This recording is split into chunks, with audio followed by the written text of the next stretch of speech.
Freguesia do Ó. Boa noite, amigos e amigas. Boa noite, Movimento Metrô Já Brasilândia.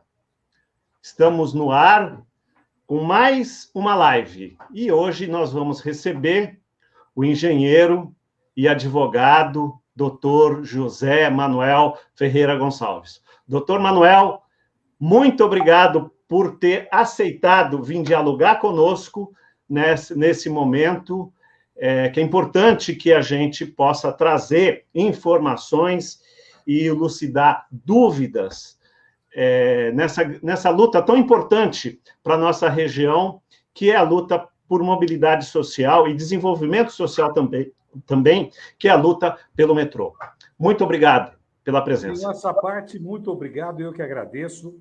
É uma honra muito grande poder conversar com os amigos que nós temos aí na Brasilândia, na Freguesia do Ó e em toda a região, e saudar esse movimento de cidadania que é o Movimento Metrô Brasilândia Já. Quero cumprimentar o Vitor, que é o jornalista que está aí na retaguarda e que é militante desse movimento, cumprimentar o Enio e me colocar inteiramente à disposição. É preciso mesmo debater esse assunto. Transporte público sob trilhos é fundamental numa cidade de mobilidade tão complexa como é a cidade de São Paulo. Boas ordens. Verdade. As lives que o Movimento Brasilândia, Metrô Brasilândia já tem feito, tem o objetivo central de debater essa questão de mobilidade social, tão importante. Porque, doutor, Brasilândia, ela tem aí uma população que parte dela, 40% dela é de trabalho informal, né? E ela também tem características de um local dormitório, onde as pessoas dormem, praticamente depois vão, percorrem aí 2, 3 horas de ônibus todos os dias para poder chegar até a seu trabalho. E o metrô, na região da Brasilândia, vai trazer qualidade de vida, vai trazer mobilidade, vai trazer desenvolvimento social para essa região que está abandonada há muito tempo. Inicialmente, as obras do metrô na nossa região estavam previstas aí para ser iniciadas em 2010. Porém, o início foi adiado para 2012, depois foi para 2013. Aí chegou uma previsão, até antes disso, que em 2012 a gente tinha já metrô na Brasilândia, mas sucessivamente adiadas, 2013, 2017, 2019, 2020 e 2021, né? Em 2013, foi feita uma licitação. Agora, só uma curiosidade também, já falando dessa questão dessa licitação, doutor, não sei se o senhor consegue trazer para a gente um pouco sobre isso, que só um grupo participou dessa licitação, né? Parece que foi uma licitação de um consórcio, de um conglomerado só, né? Feito a licitação, 2015, as obras tiveram início, 2015, né? Com previsão para entregar em 2020. Porém, no ano seguinte, setembro de 2016, nós tivemos a notícia de que o consórcio que estava tocando as obras, eles estavam paralisando todas as obras na cidade, né? E qual era o motivo? O motivo é que eles estavam sendo citados nos processos que a Lava Jato estavam, naquele momento,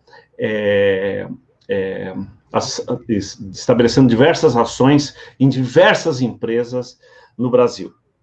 Aí, por conta disso, nós ficamos 4 anos parados, 2016, 17, 18, 19, e agora, em 2020, depois de diversos eventos, o consórcio, não sei se eu estou chamando certo, doutor, se é o consórcio, a Moves São Paulo, que era detentora desse contrato, ela negociou com a espanhola chamada Scioli, né? E a Scioli assumiu a responsabilidade de construir esse ramal, essa linha 6. Aí, me parece que agora, também não tenho uma data correta, mas me parece que em outubro do ano passado, as obras, elas iniciaram, né? Aí também, doutor, uma questão que eu também gostaria de trazer aqui para o doutor comentar é um consórcio acaba passando para outro consórcio, que são dois conglomerados privados, né? Passa um para o outro. Como é que fica isso? É possível isso ocorrer dentro dessas figuras jurídicas que foram constituídas durante esse processo, né? Eu fico por aí, doutor. Mas daqui a pouco a gente faz mais algumas questões. Vamos conceituar uma coisa. Primeiro que é uma PPP, a parceria público-privada. Então, o que a administração pode e o que ela não pode? Ela não pode abrir mão da sua função de planejar, porque quem sabe o interesse público é a administração pública. O que você pode fazer numa PPP é você transferir contratualmente a responsabilidade da execução da obra para a iniciativa privada. O contrato inicial era com o consórcio, como você falou, aí, da Move São Paulo, formado por 3 empresas que estavam na Operação Lava Jato: a Odebrecht, a Queiroz Galvão e a UTC. Só que eles só fizeram 15% da obra. Pararam, você me confirma, Jabes, em setembro de 2016. É isso. Em setembro de 2016. E aí começou uma novela. Já era uma novela antes, e a novela com novos capítulos trágicos. Não tem nada de interessante. Contestação de valores, nós transferir de uma empresa ou de um grupo para outro, contestavam valores, condições contratuais, a tal da caducidade, que obra parada tinha uma cláusula contratual que determinava a caducidade do contrato, para que aí o governo pudesse contratar ou abrir uma nova licitação para a contratação de um novo grupo para fazer a obra. E ficaram naquele jogo de empurra. Aquele jogo de empurra para dar tempo. E olha só, num certo momento, a Odebrecht revelou que pagou algo ao redor, ou pagaria algo ao redor, de 212 milhões de reais a essa Acciona, que você citou, que é uma empresa espanhola. Ela teve por 10 anos a concessão da rodovia do Aço aqui no Brasil. Ela tem muita importância lá na Espanha. É um conglomerado de 100 empresas, não é pouca coisa, é um grupo muito forte. Mas se você pegar o que representava a Odebrecht, se a Odebrecht falou que pagou 212 milhões, ou que a Acciona pagou a Odebrecht 212 milhões, e ela só detinha 1/3, então, ao todo, no mínimo, foram 650 milhões de reais. Nossa. É muito dinheiro. É muito dinheiro. É muito dinheiro. Agora, é preciso analisar com cautela as consequências de tudo isso. Se você quiser, eu vou dizer o seguinte: o fato grave da cidade de São Paulo e dos bairros como Freguesia do Ó, Brasilândia, e essa linha chamada dos estudantes das universidades, que sai lá da linha 1 do metrô, da estação São Joaquim, e vem até a Brasilândia, passa pela Universidade Mackenzie, passa pela FAAP, passa pela Unip, né? Você vai contando aí a importância dessa linha 6. Não ter a linha 6, assim como não ter a linha 17, depois eu explico que eu estou falando das duas, mas aqui o foco é a linha 6, implica em gravíssimas lesões aos interesses difusos, são interesses públicos. E também a ordem urbana. Você cria aí uma porção de problemas. Claro que existem outras implicações, mas eu quero me focar numa coisa. Há um dano moral coletivo grave. A cidade paga por isso. Esse dano é intangível. As obras foram paradas de forma sem que se apresentasse de forma transparente as informações da sociedade. Começou um mês antes, veja só, quando parou a obra da linha 6, em setembro, um mês antes, a Ferrofrente, que é a ONG que nós fundamos, que eu presido, tem a colaboração de inúmeros companheiros da engenharia na área metro-ferroviária e profissionais de vários segmentos.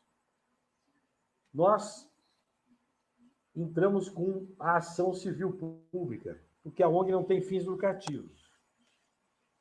Isso aconteceu um mês antes, em cima da linha 17, que tinha sido paralisada também. Aquela linha ligando o aeroporto de Congonhas ao Morumbi, chegando até Paraisópolis. Vocês estão me ouvindo aí? Então, né?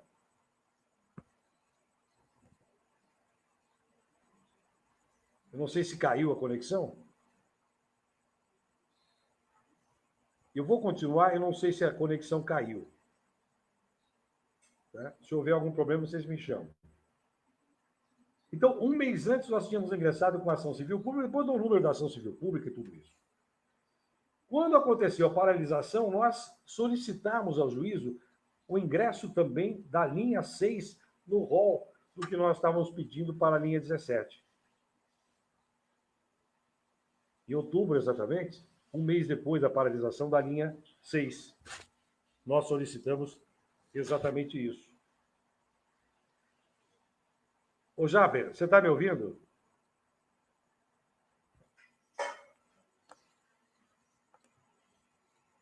Eu não sei se houve interrupção da nossa fala.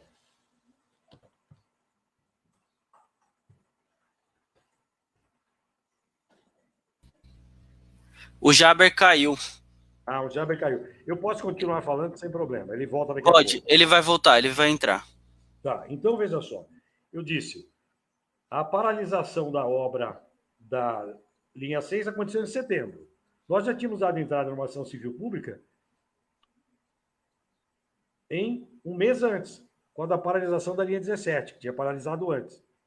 Quando aconteceu isso com a linha de vocês, a linha das universidades, a linha que chega em Brasilândia, nós ingressamos no juízo e pedimos também a inclusão no rol, porque nós processamos o metrô e o governo de São Paulo, nessa ação civil pública que a Ferrofrente tem capacidade postulatória. E nós pedimos, então, que a linha 6 fosse incluída. Obra sem devido planejamento, eu dizia então para o Jaber. Obra sem devido planejamento. Imagine o seguinte, retomada a obra, quem disse que, se a obra for realizada, sabe Deus em que prazo, com que tempo, qual vai ser a eficiência dessa obra? As necessidades da população estão aí. É uma obra para mais ou menos 670 mil, ou 630, melhor dizendo, 630 mil passageiros dia. Essa da linha 6. Opa! É uma obra de 15 quilômetros, um pouco mais, 15 quilômetros, um pouquinho mais de 15 quilômetros de extensão. Pra vocês terem ideia, são 15 estações, são 18 poços de acesso lá embaixo. Doutor. Uma das profundidades que a engenharia já fez aqui em São Paulo em termos de metrô. São 46 metros de profundidade. Já tem 2 tatuzões aí. Mas como é que não vão recuperar o prejuízo que isso causou para a cidade? Aí que eu disse o dano, antes de você cair, já, do dano coletivo, dano moral coletivo que a população teve. Quem vai pagar essa conta? Eu não estou nem discutindo a questão jurídica, que também é pertinente, que são outras implicações no campo dos contratos, que cabem mais aos interessados. Nós nos preocupamos com os interesses difusos do cidadão, o interesse geral. Mas, eu pergunto, e o morador que teve desapropriado o seu imóvel. E o vizinho do imóvel desapropriado, de repente, tem que conviver com um canteiro de obras abandonado, juntando lixo, juntando Fazendo insegurança pública. segurança com marginais, tráfico de drogas e tudo isso. Essas lesões aos imóveis de quem tem propriedades próximas à obra e a vida dessas pessoas também são lesões intangíveis. Então, nós, na ação civil pública, pedimos que o governo de São Paulo e que o metrô fosse penalizado com R$1 milhão. Eu acho pouco. É simbólico, isso naquela época. Você pode reajustar isso. Mas o metrô vem procurando, de todas as maneiras possíveis, meus amigos, fugir da responsabilidade. Como o monotrilho da linha 17 é em cima de pneus, eles chegaram a dizer que nós não podíamos tratar disso porque metrô não é pneu. Ora, o assunto não é pneu ou trilho. O assunto é o transporte público que foi suprimido, que não foi oferecido, que é, infelizmente, um prejuízo gigantesco para São Paulo. Mas, em linhas gerais, é isso. Eu estou às ordens aqui. Você caiu, eu continuei falando, você me desculpe, mas estou à disposição aqui. Não, perfeito. Não, só registrar aqui que a Rose Araújo entrou aí, dando parabéns pelo trabalho que envolve a linha 6, muitas pessoas envolvidas na luta pelo metrô Vila Brasilândia. Obrigado, Rose, por você estar aqui conosco. Hoje nós temos aqui o doutor José Manuel, um especialista, um militante que está nos apoiando e também, como ele mesmo colocou, já movendo ações aí junto ao metrô, junto à justiça, para que possa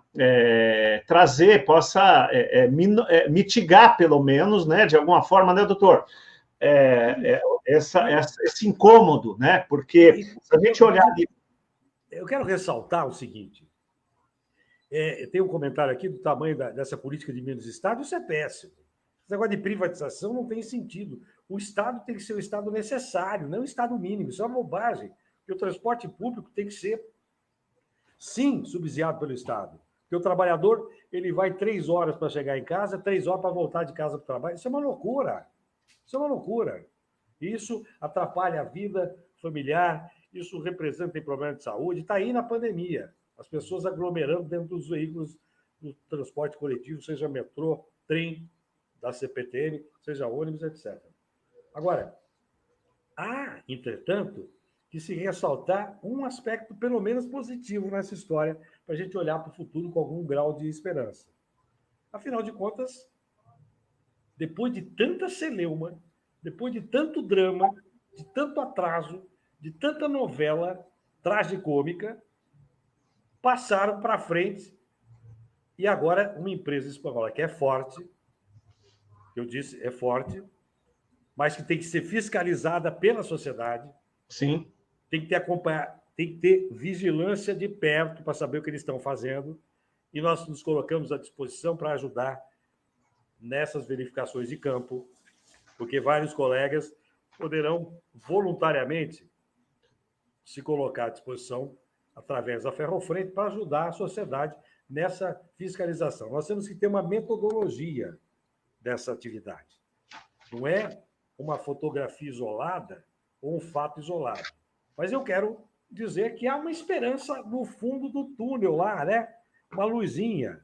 Isso é importante, porque no momento de tanto problema que esse país vive, São Paulo, outras cidades do país estamos vivendo, pelo menos nós temos uma perspectiva.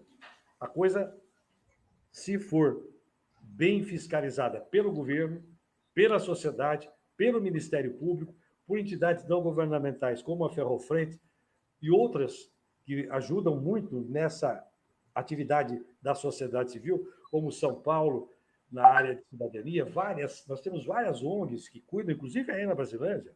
Nós temos que unir esses esforços e fazer com que a sociedade se empodere, de fato, desse espaço, que é o espaço coletivo, que é necessário que seja o mais rapidamente bem utilizado e que produza resultados.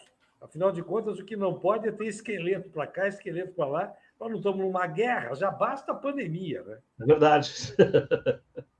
Não tenha dúvida. Doutor, só para relembrar também, o Rafael Calabria tá aí, também acabou se manifestando, né, que essa política de menos Estado do governo estadual, ela realmente joga contra, né, menos Estado aonde que tinha que ter mais Estado, né? E tem um histórico de que o metrô, se a gente olhar para o mundo, né, doutor? Não vou dizer que todo mundo é privado, é público, mas grande parte do mundo é público. E tem locais, acho que na Inglaterra, se não me parece, era privado e está voltando para público, né? Então, a gente aqui está sempre na contramão da história, né? Enquanto o mundo inteiro que já experimentou, que já tem metrô há muitos anos, entendeu que a história caminha para que o transporte seja público, para garantir, primeiro, o quê? Para garantir qualidade, e segundo, para controlar a questão da tarifa, para que seja uma tarifa social. No Brasil, no governo que está colocado aí, ele trabalha na linha da privatização. Isso é... Eu quero concordar com você e cumprimentar o Rafael Calabria. O Rafael Calabria é um desses exemplos. Esse é o militante da cidadania que a gente tem que tirar o chapéu. Cumprimentar com muito respeito o que ele representa, ele, e aonde ele põe a mão, pode ter certeza que ele traz informação de qualidade. Eu acompanho, não muito de perto, em função de uma porção de atividades que todos temos, mas sempre que eu posso, eu leio o que o Rafael Calabria, e ouço e vejo os vídeos que ele apresenta, sempre com muita qualidade. Com relação a esse conflito público-privado, isso é uma armadilha que, de fato, nós precisamos vencer. Nós precisamos romper essa bolha dessa armadilha. Dizer, por exemplo, que o Estado está falido, que nós não temos recursos e que nós temos que privatizar tudo, é uma tremenda de uma irresponsabilidade. Nós temos recursos. O que nós precisamos é recuperar a capacidade de investimento do Estado. Ah, bom, mas se gasta muito com isso, se gasta muito com aquilo, falta dinheiro para isso, falta dinheiro para aquilo. Nós temos que utilizar toda a capacidade de também transformar as externalidades provenientes dos empreendimentos em recursos que se somem aos recursos existentes para a atividade pública, para que tudo dê certo. Por exemplo, uma estação do metrô traz um benefício gigantesco no entorno. No caso, você vai ter 15 estações do metrô. Você tem todo um desenvolvimento, você pode ter um gerenciamento desses recursos, que seriam as externalidades, jogadas para dentro da conta para dar certo tudo isso. Estou falando de forma simplificada. Agora, é muito comum que se tenha sempre uma tentativa de dizer que, se não for através da privatização, nós não vamos para frente. Não é verdade. Não é verdade. Essa empresa, ou esse grupo do consórcio que a gente se referiu no começo, o que pretendeu? Ter empréstimo do BNDES. Mas quando houve o escândalo que, lamentavelmente, puniu as empresas e não os responsáveis pelas bobagens feitas, isso é uma outra questão que a gente pode discutir, porque você podia, como no mundo inteiro, você não arrebenta a empresa, você pune quem foi o responsável, quais foram os responsáveis por aquilo. Mas aqui nós fizemos uma coisa que deixou as empresas numa situação mais complicada. Mas eu também tenho uma preocupação que eu gostaria de dizer a vocês. Tem algum sentido, ô Jabes, e nossos amigos da Brasilândia, tem algum sentido um consórcio de empresas poderosas, da livre iniciativa, recorrer ao dinheiro público e não conseguir o dinheiro público, paralisar a obra, que foi o que eles disseram. Foi o que eles disseram. Nós não conseguimos mais recursos, porque na conta deles, eles imaginaram que iriam conseguir uma grande quantidade de recursos da área pública. Ora, se a área pública pode financiar uma empresa dessas, por que a área pública não pode financiar a construção? Exatamente. Esse é o eixo. Exatamente. Não há muito sentido nisso. Agora, aquele jogo de empurra, vamos falar um pouco nisso, que eu acho que é interessante. Aquele jogo de empurra, quando tinha que dar caducidade, bom, não vai para frente, então derruba o consórcio, recomeça, faz uma licitação internacional transparente e vamos discutir tudo isso. Mas aí começou o jogo de empurra porque era para dar tempo das empresas se acertarem entre si. Isso está certo? Não tem cabimento, porque quem pagou mais, de novo, o pato de tudo isso foi o cidadão. Quem pagou essa conta, não tendo um serviço importante como o metrô da Brasilândia, o metrô das universidades, foi o cidadão. Nós estávamos conversando antes de começar a nossa conversa, mais ou menos 450 mil habitantes na Brasilândia. Por aí, mais ou Mais menos. uns 150, 200 mil da freguesia do Ó. Você vai Por... somando, e por todas as regiões de São Paulo, por onde passa, o metrô, são 15 estações, você vai ver quanta gente desassistida. Pega o que aconteceu com o transporte em cima de pneus, já que Brasilândia não tem a possibilidade do metrô. Faz a conta do número de viagens, do sacrifício das horas perdidas dessas famílias, do trabalhador que fica ali aglomerado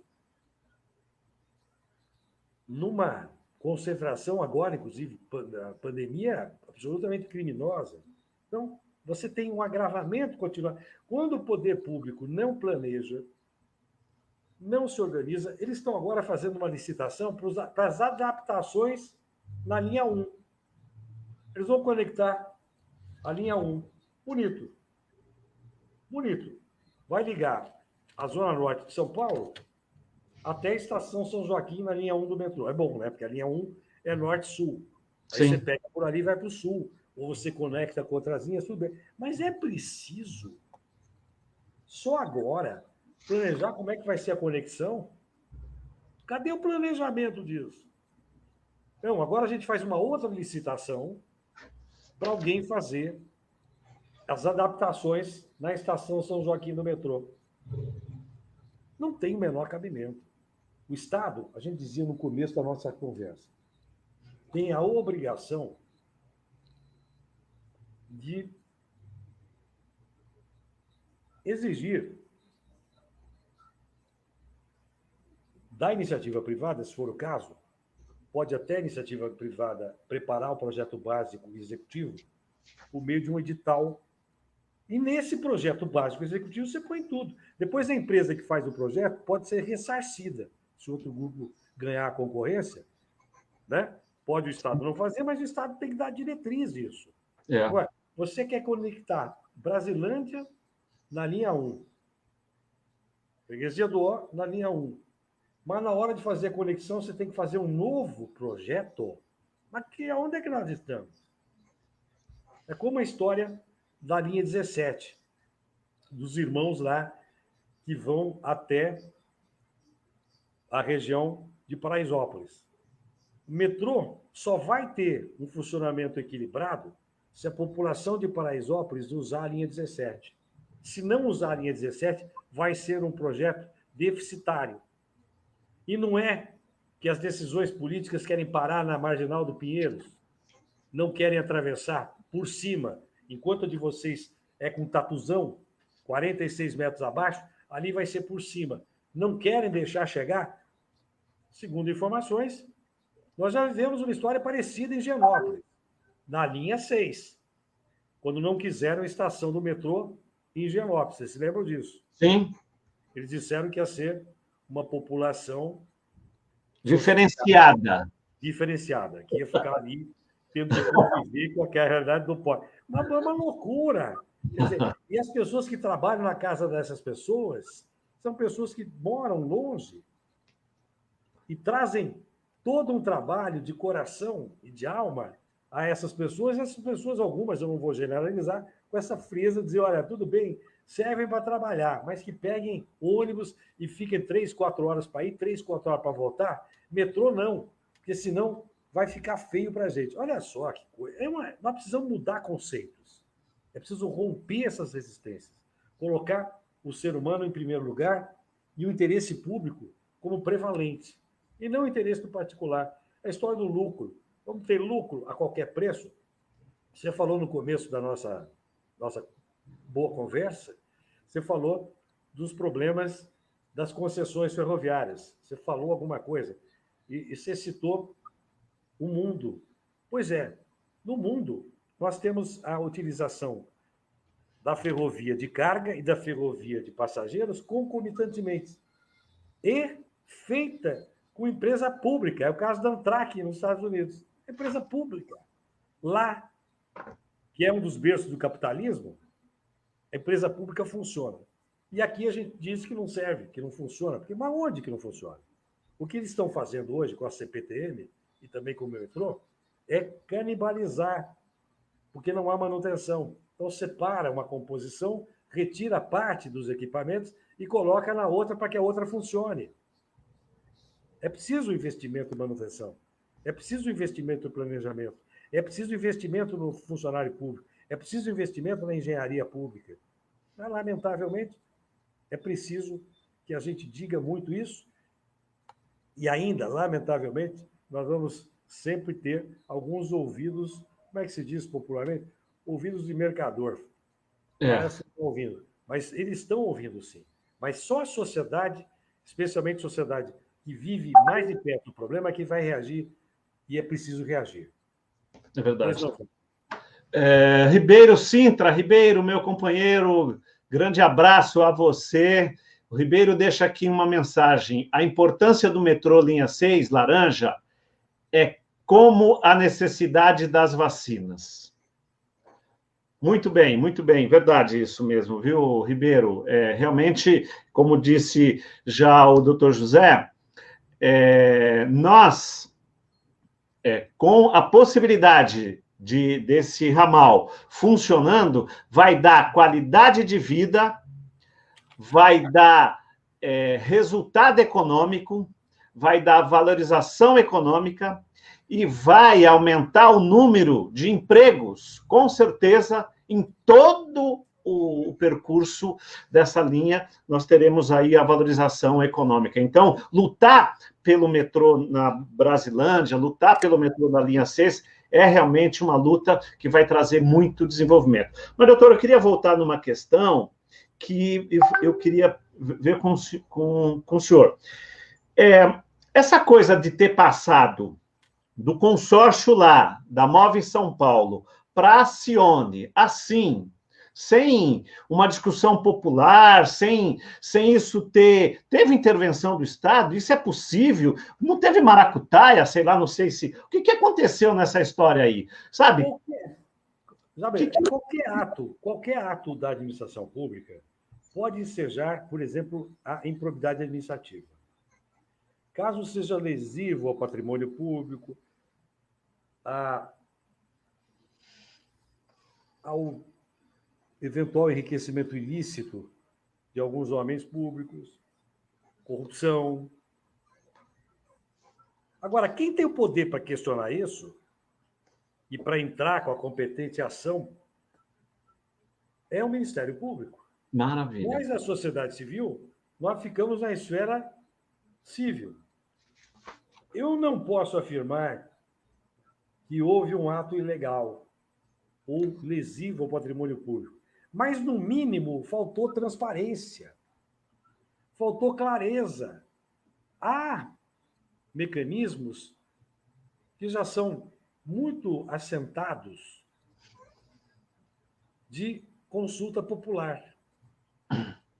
É claro que, quando há uma paralisação tamanha das obras, como foi o caso, e com a retomada das obras, há um lado positivo, que nós já ressaltamos aqui, que é um lado que a gente deve, pelo menos, dar uma oportunidade, sem que seja um aplauso de pé. Nós vamos olhar com uma vigilância, olhando com lupa para tudo isso. Sim. Porque, se houver desvio, nós temos que denunciar. Nós temos que levar ao Tribunal de Contas, temos que levar ao Ministério Público, porque muitas questões têm implicações jurídicas importantes. É que há esferas do Poder Judiciário. Eu acho que a compra da PPP, vamos falar assim simplificadamente, a transferência contratual da PPP, do grupo que saía, depois de só fazer 15% das obras. Um novo grupo, pagando 212 milhões para uma empresa, o que, na minha conta, se aquela empresa representava só 1/3 do consórcio, porque eram 3 do consórcio MOF São Paulo, você tinha o Odebrecht, Queiroz Galvão e a UTC. Se for proporcional, seria 1/3. 212 vai chegar a 650 milhões de reais. Poxa, pera um pouco. Como é que é isso? Qual é o ressarcimento? E olha, isso dá muito mais, esse valor é muito maior do que o valor que as empresas receberiam num processo de caducidade, pura e simplesmente. Então, houve um jogo de cartas marcadas. Houve um jogo de me engana que eu gosto. Vamos esperar para ver como é que fica. Vamos dar um tempinho para ver como é que fica. Houve isso. Agora, eu não posso dizer, seria leviano da minha parte, já garantir que houve lesividade ao patrimônio público. Mas que tem um cheiro esquisito, tem. Não está claro, né? Não está claro. Faltou muita transparência nisso.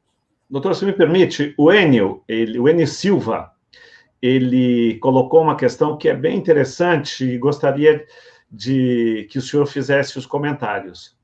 Ele dá boa noite.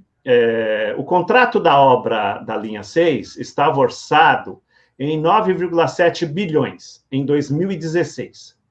E agora, depois de 4 anos da obra parada, aumentou 40%. Foi para 15 bilhões.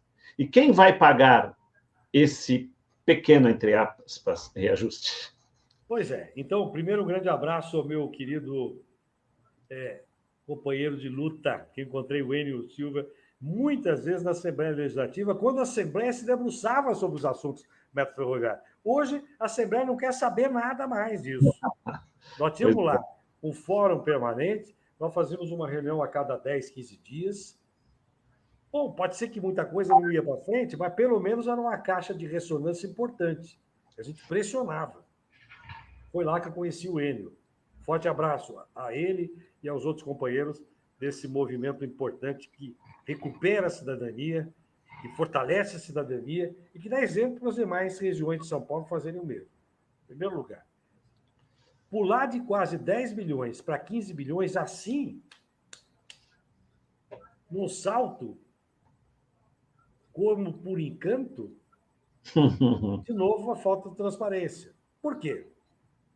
Projeto básico, eu tinha dito isso, o projeto básico precisa ser devidamente apresentado e discutido. Uma obra de engenharia não é uma obra qualquer, ainda mais uma obra metroferroviária como essa, com a profundidade que o Tatuzão vai ter que andar lá embaixo. São 46 metros de profundidade na média. Então, a administração pode requerer a iniciativa privada, através de bons técnicos, que façam a apresentação de bons projetos básicos de execução por meio de um devido competente edital. Cadê essa informação? A administração convoca, por meio de edital, para que os experts na área, não necessariamente as empresas que serão depois contratadas, ofereçam um planejamento adequado. Esse é o ponto. Planejamento adequado para a solução de um problema através de um outro mecanismo chamado PMI, que é o pedido de manifestação de interesse. Mas tudo isso tem que ser claro, transparente. Para fazer o PMI, a administração não deve elaborar o projeto básico. Ela não deve, não precisa. Ela deve, sim, apresentar os objetos funcionais que o projeto precisa. Imagina lá, você vai construir um parque de diversões, você vai colocar o que você precisa no parque. Você vai fazer um hospital, você vai dizer o que você precisa no hospital. Você vai fazer um metrô, você tem que dizer isso. E depois, quem vencer a licitação tem que ressarcir esse bom projeto. Mas eu não sei se isso foi bem feito. Eu tenho minhas suspeitas. Você agora fazer um edital, e eles estão com esse projeto para fazer um edital das adaptações na linha 1 do metrô, na estação São Joaquim, me chama a atenção que talvez seja para justificar esse aumento que o Enio disse, coisas desse tipo. É verdade. Nós não prevemos que tinha lá embaixo. Eu me lembro, não, porque ali tinha um problema de uma infiltração gigante. Passamos em cima de um rio, surgiu um córrego. Meu Deus do céu, tudo isso é mapeado. Tudo isso hoje, com as informações do sensoriamento remoto, das imagens de satélite, dos projetos. São Paulo hoje tem tudo isso. A engenharia tem tudo isso. Nós temos que fiscalizar essa gente. Quanto maior for a fiscalização, Jabes e amigos da Freguesia do Ó, em especial vocês da Brasilândia, meus queridos amigos, se vocês se mobilizarem na fiscalização permanente, a obra vai ser melhor. Pode ter certeza. Pode ter certeza. Doutor, o senhor nos remete a uma questão que eu estaria deixando aí já para essa nossa segunda parte desse debate, que é a questão do acompanhamento da sociedade civil nesse processo, do acompanhamento da comunidade, extremamente interessada. Ela não é alguém que vai se beneficiar profundamente, ela tem interesse total em todos os aspectos. Veja bem, o comerciante que vai ter próximo dele uma linha do metrô, ele é extremamente interessado, né? O empresário que tem um terreno num local que ainda não construiu, porque não tem possibilidade de transporte, é extremamente interessado. O setor imobiliário é extremamente interessado, né? E a população, no modo geral, né? Então, a pergunta, doutor, há a possibilidade, existe mecanismo. Eu acabei olhando o contrato, são 200 e tantas páginas, eu acabei não achando ali nenhuma coisa que cite haverá, por exemplo, vamos pegar aí um exemplo bem concreto. Hoje, o SUS, você tem lá dentro no sistema de saúde, você tem dentro de cada UBS, você tem um conselho gestor que faz um acompanhamento, depois você tem um conselho na cidade, depois você tem no estado, você tem no país. Há a possibilidade, existe um mecanismo jurídico que nós poderíamos acessar para que a gente pudesse, de forma legal, dizer isso que o doutor acabou de dizer, para que a gente possa participar efetivamente, para que o movimento, para que os interessados possam ter lá, sabe, tem uma parte de sociedade, uma parte do Estado, uma parte do empresário, mas que, por exemplo, como essa alteração na São Joaquim. Dá para a gente ver isso aí mesmo? Mas por que isso? Precisa... Vamos olhar sabe, as planilhas anteriores, os desenhos anteriores, vamos olhar o que está acontecendo. Enfim, é possível, hoje, nesse momento, que o movimento possa avançar no sentido de discutir um mecanismo real de participação e de acompanhamento popular de uma obra dessa envergadura? Primeiro, eu quero fazer uma conceituação importante. A questão jurídica, ela trata em si de aspectos abstratos, porque a lei é um comando geral e abstrato. Sim. Mas a questão do interesse da parte para que a questão possa ser suscitada, por exemplo. Você falou algumas partes envolvidas diretamente, os vizinhos, né? Tudo isso nós podemos pensar. Mas você me fez uma pergunta de que maneira institucional pode a sociedade participar disso? Pois eu vou te dizer o seguinte, na lei de concessões ferroviárias, há previsto na lei um conselho de usuários. A Ferrofrente ingressou com uma ação no Supremo Tribunal Federal, se chama ação de injunção, para que o Supremo determinasse, já que o Poder Legislativo não faz, e o Executivo também não faz, que o Poder Judiciário o fizesse, obrigando esses outros segmentos a preencherem esses conselhos de usuários. Imagina uma concessão ferroviária que passa transportando minério de ferro ou commodities, soja, milho, etc., mas que não dá a menor bola para os usuários, sejam eles os transportadores ou sejam os do entorno. Os moradores, né? Moradores, os fazendeiros. Se você pensar numa ferrovia de longo percurso, de longa distância, ou mesmo aqui no setor médio ferroviário, você tem que ter, como você falou, uma coisa paritária, em que o Estado participe, mas que o cidadão participe. Isso está previsto. Só que nunca se deu importância para isso. Qual foi a resposta do Supremo? Negou, dizendo que isso já é algo previsto, que não era preciso, etc. Nós respeitamos a decisão do Supremo. Mas você me lembrou isso agora. Claro que eu disse isso lá quando a gente discutia a ferrovia Norte-Sul, porque eles fizeram uma concessão entre Palmas, do Tocantins, e Anápolis, em Goiás, de mais ou menos 1.000 e tantos quilômetros de ferrovia, e deram para uma única empresa, que é quem mantém o monopólio ferroviário hoje praticamente no Brasil, que é uma empresa do grupo Cosan, chamada Rumo. E nós questionávamos aquilo. Lamentavelmente, não se constituiu esse conselho de usuários. Aqui no sistema metroviário, é para ontem isso. Instituição já, eu posso me comprometer a ajudar na busca de Mecanismo necessárias para a gente trabalhar em torno disso. Pode sim, deve sim. Bom, mas juridicamente isso não funciona agora, não importa.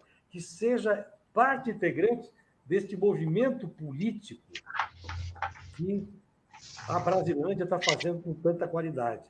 O movimento político exatamente serve para isso, para pressionar, para mostrar para a sociedade os desvios, as lesões aos interesses públicos e coletivos que podem acontecer. Se você tiver institucionalizado o conselho de usuário, e alguém vai dizer, mas a lei tem que ser uma lei do Estado, não importa onde quer que seja. Entendendo o conceito e vendo que é preciso empoderar a sociedade, vão buscar os instrumentos e as ferramentas jurídicas. E vão buscar conscientizar os parlamentares, que muitas vezes ficam distantes disso. Agora, então, com pandemia, da parte deles, em tentar... Você viu a última de hoje? Tentar diminuir a contagem do número de mortos. Pois é, eu vi. Ele disse que ele não é maquiador. Ele disse que ele não é maquiador. Nós tentaram reduzir o número, a informação do gigantesco número de mortos. Dizendo que não são uma... Então, nós vivemos num momento complicado em que as pessoas estão com a cabeça muito voltada para essa emergência, o que é normal. Mas alguém falou, e tem toda a razão quando disse isso, que trabalhar com a questão do metrô é trabalhar com uma emergência sanitária também. Sim. É pensar também Ribeiro. como luta contra a disseminação do vírus. Tem toda a razão. Perfeito. No dia 20 agora, doutor, o movimento Metrô Brasilândia, o Metrô Brasilândia Já, ele realizou uma reunião, e eu vou destacar aqui duas questões que eles aprovaram, que eu acho assim bem importante. Uma das coisas que o movimento apontou é a necessidade de uma conversa do subprefeito com a Ciona. Pedir para agendar uma conversa. Eu entendo que isso é um processo de construção de uma governança local para começar os órgãos locais, os órgãos de interesse que gestam e que são os responsáveis pela política pública no local, conversar para entender a envergadura, o tamanho que é essa intervenção do metrô no território. Então, gostaria que o doutor comentasse um pouco essa questão. Já foi tirado, inclusive, 3 pessoas que estão procurando aí o subprefeito para agendar essa conversa com eles. E uma outra coisa... Você quer que eu fale sobre essa já? Eu acho que esse é um processo de construção muito importante. Primeiro, com a informação de qualidade, indo na fonte buscar a informação. E o processo tem que ser politizado. O processo não é só um processo técnico de uma informação fria ou de uma espécie de planilha de custos. Olha como é que está indo o dinheiro. Tudo isso tem junto, sobretudo, vidas humanas. E é isso que nós precisamos ter na cabeça. Então, essa construção de um processo, ela é absolutamente necessária. Agora, é um processo que é bom a gente ter em mente, por isso que eu já quis responder a primeira pergunta, que não é do dia para a noite que se resolva isso. Vai haver uma grande dificuldade, porque, como você citou, com toda razão, é um início, é um embrião de um processo que é o processo chamado de governança local. É isso. Sim. É as pessoas terem acesso à informação, e a empresa espanhola, que não é tonta, vai gostar disso. Vai gostar. Só precisamos passar a esses grupos que aqui no Brasil não tem trouxa, que nós não somos contra a empresa do mundo que venha para o Brasil, mas ela não vem pensar que aqui tem uma cambada de bobos e que nós vamos aceitar qualquer coisa. É isso que a sociedade da brasileira está dizendo, com toda a razão. Então, mas é um processo lento. Não achem que isso vai se resolver do dia para a noite. Eles vão ter que se convencer, vai precisar muita resiliência, muita luta, muito esforço e informação de qualidade para não aumentar a confusão. Porque do lado de lá tem gente querendo sempre aumentar a confusão para fazer uma espécie de biombo, uma cortina de fumaça, para dizer que o interesse da população é um interesse político, é um interesse eleitoral, é um interesse menor. Não tem nada de menor, nem que o interesse seja político eleitoral. Faz parte, o cidadão tem todo o direito de participar. Então, eu vejo com muita alegria essa manifestação, já nessa reunião. Foi no último dia 20, é isso? Foi. Eu aplaudo, que esse é o caminho mesmo.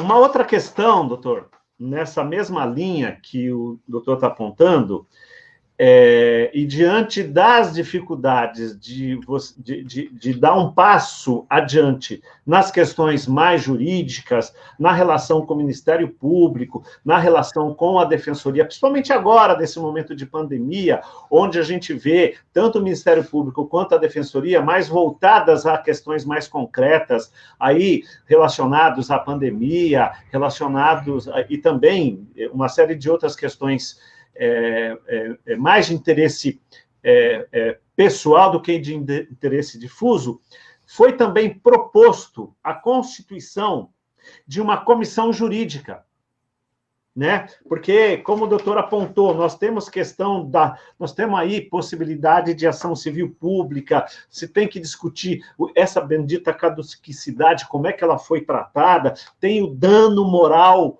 coletivo grave que está colocado aí. Então, essas questões, elas, por conta disso, né, foi proposto também a criação de uma comissão jurídica, né, que vai reunir os advogados, as pessoas interessadas, para que a gente possa começar a construir uma estratégia de, inclusive, pensar como é que a gente constitui aí essa questão da participação popular, respaldado em legislação anterior. Então, se não tem legislação anterior, vamos para o parlamento, como é que nós vamos trabalhar com isso, né? E, nesse sentido, eu também gostaria que o doutor comentasse isso, e também gostaria que o doutor, fazer uma pergunta para o doutor, se o doutor topasse a participar conosco dessa comissão, para que a gente possa ir dando passos aí, devagar, como sempre, garantindo a participação mais ampla da sociedade local, né? Mas para que a gente possa realmente ter instrumentos que a gente, que como o doutor disse, vem e aciona. Um detalhe só, com certeza, essas empresas, elas já têm um histórico de relação com o social, já têm um histórico de relação nos seus países. Só que, como eles vêm para o Brasil, acham o seguinte, não, lá as coisas são meio assim, não vai funcionar. Tá? E acho que nós temos que, é isso mesmo, nós temos que mostrar, não, aqui funciona assim, nós queremos participação popular, nós queremos um conselho de usuários, nós queremos discutir os reflexos da obra, nós queremos contrapartida aqui, contrapartida ali, enfim, essa comissão tinha um pouco do objetivo disso, e gostaria que o doutor comentasse a respeito disso, e também... Vamos começar pela segunda parte da sua argumentação. Primeiro, participo, sim, com muita alegria, estou dentro, tudo que a gente quer fazer para ajudar. Esse é o interesse público, esse é um desafio importante, porque a Brasilândia pode ensinar aos outros munícipes, porque é preciso ter uma escola de cidadania. Eu acho que isso aí é um mecanismo de ensinamento de cidadania. Nós temos que fazer isso, sim. E um grupo técnico jurídico pode ajudar no que você falou também, uma outra palavra importantíssima, porque nessa luta vai precisar haver muita estratégia. Não é só encontrar as ferramentas jurídicas adequadas, encontrar os argumentos jurídicos necessários. É preciso, estrategicamente, dispor de tudo isso de uma maneira que seja uma maneira que isso destrave, que isso funcione e que não atravante. Então, primeiro, participo sim, com muita honra, a gente acerta o horário e a gente vai participar. Agora, à distância, né, e depois, quando puder, pessoalmente. Sim. Com relação a isso que você disse, dessa necessidade, eu acho sim, os espanhóis estão acostumados, aliás, a Europa está acostumada no convívio com as pressões populares. Você viu o que acontece na Europa. Lá na França, com a eleição do Macron, você viu lá o que aconteceu na sequência com o povo na rua. Yeah. O que acontece na Espanha, com os Países Baixos, o que acontece nas reivindicações na área de transporte, o que acontece em outros países europeus, etc. Então, eles estão acostumados. Agora, aqui, eles precisam saber, e isso vai ser importante, esse papel que o grupo vai poder oferecer a eles, é de que há um grupo que não está aqui para fazer batuque. Esse grupo não vai fazer só batuque. Vocês não estão aí para tocar bumbo. Vocês não vão só chamar atenção. Vocês estão levando propostas com razoabilidade. E estão até aplaudindo vir a empresa espanhola. Vocês estão com a esperança, acredito eu, nesta altura do campeonato. Não é? Já que não quiseram assumir a responsabilidade de tocar a obra, o Estado disse que não podia assumir, o que eu questiono, porque eu acho que isso tem que ser discutido, mas já que fizeram essa PPP, e é uma PPP importante, da maior linha do metrô de São Paulo, hein? 15 quilômetros é a maior de todas. Nossa! E é uma complexidade importante, com poços bem profundos, com bastantes estações do metrô e tudo isso. Então, eu acho que vocês têm tudo nas mãos para oferecer, não só a Brasilândia, também aos irmãos amigos da Freguesia do Ó, e a São Paulo como um todo. Está aí o Calabria, que participa desses movimentos, que pode, certamente, ajudar a levar isso como uma contribuição, que seja uma contribuição a todos os segmentos. Porque a história se repete, viu? O que acontece com vocês na linha 6 é parecido com o que acontece na linha 17. A desfaçatez do governo é parecida. Vai chegar a ser que o nosso interesse precisa ser discutido, porque nós somos uma ONG que cuida de ferrovia e de sistema metroviário, e que aquilo que vai circular em cima, lá na linha 17, é em cima de pneus. Veja, então nós temos que enfrentar essa desfaçatez. Temos que enfrentar equívocos que poderão acontecer, como já aconteceram, interpretações que poderiam ser feitas de outra maneira, mas temos que ter, como eu disse, repito, já praticamente no encerramento da nossa participação, que eu vou já agradecendo, que é a resiliência. Essa palavra, mais que nunca, e a empatia. É preciso que as pessoas lá da Espanha que estão aqui se coloquem no lugar dos usuários do metrô, entendam o sofrimento da população da Brasilândia. Eles também, por mais que tenham ali critérios de contabilidade numérica para lucro, eles estão numa atividade essencial numa cidade importantíssima como São Paulo. Se der certo isso, eles poderão ingressar em outras questões interessantes. A primeira experiência deles não foi essa. A primeira experiência no Brasil, eu cheguei a citar, está no registro deles, foi uma outra atividade ligada ao transporte em cima de pneus, numa BR. Tá? Eu até citei isso aqui num certo momento da nossa fala. A rodovia do Aço, a BR-393. Mas a rodovia do Aço, eles não tinham com quem conversar. Agora, fazer metrô em bairro popular, de tanta gente boa e trabalhadora, como Brasilândia, Freguesia do Ó, e ligando as universidades, imagina a importância disso. Imagina a importância do ir e vir. Imagina a importância estratégica do trabalhador que vai ter um filho na universidade, em qualquer uma delas, são várias, e pode fazer o transporte adequado. Então, eu acho que está aberto o diálogo, vocês têm toda a razão, mãos à obra. Só que vai ser uma obra complexa, difícil, mas é preciso ter a assertividade que vocês estão tendo. Eu gostei da sua fala, já conheço ele há algum tempo, conheço a luta de vocês, vi o Rafael Calabria participando. Eu acho que isso é um resultado desse sacrifício, desse esforço de vocês todos. Parabéns. Minha parte, muito obrigado. Ok. Bom, gente, nós aqui cumprimos a nossa tarefa, né, doutor? 1 hora de... Você viu como passa rápido quando o assunto é empolgante, quando o assunto é de interesse social, né? O Rafael deixa mais uma mensagem aí, dizendo, é isso aí, seguimos unidos, a luta pelo transporte público de qualidade, e agradece pela menção. Eu quero agradecer, primeiro, o doutor José Manuel, pela sua disposição, pelo seu interesse, pelo seu carinho de estar com a gente aqui nesse momento. Muito obrigado. Agradecemos também, já antecipadamente, a sua participação nessa comissão jurídica que que o movimento vai constituir. Vamos fazer contatos com o doutor para que a gente possa ir estabelecendo mecanismos para que a gente possa ir discutindo essas questões, né? Eu quero finalizar também aqui, primeiro agradecer o movimento, agradecer o Enio também, pela confiança em poder me convidar para poder fazer esse diálogo hoje com o doutor José Manuel, que, aliás, muito obrigado, é um prazer em conhecê-lo, e muito bom, para mim também foi uma satisfação estar discutindo esse assunto. E com isso, doutor, deixo aí as suas últimas palavras e para a gente ir encerrando.